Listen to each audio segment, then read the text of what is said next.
In primetime news this evening, outrage in the UK as date for deportation to Jamaica draws near. Environment Minister to intervene in Gisco Alpart dust nuisance situation. And it's music.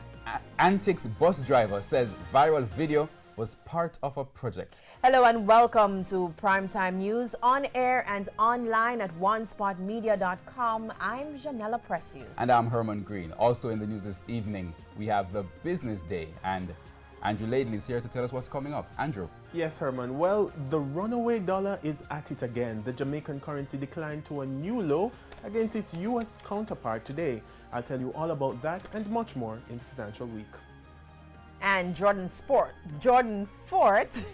has our preview with what's happening in sports later. Jordan? Yeah, going to tell you a lot about sports. Track and field fans can get a chance to see four-time 100-meter world champion Shelley and Fraser Price, as well as other senior and junior stars in action for the first time this season at the Milo Western Relays tomorrow. And if you can't be there, we'll have you covered right here on TVJ and TVJSN. I'll tell you more about that in Primetime Sports Friday. Okay, Jordan, there's also sports commentary, E-Prime and weather in this news, guys. But before the break, the feedback question. This evening we're asking, what is your reaction to the plan to deport 50 persons to Jamaica, some of whom went to the UK as minors? Share your comments online, facebook.com/televisionjamaica and tweet us at TelevisionJam. Please stay with us. Primetime News returns right after this break.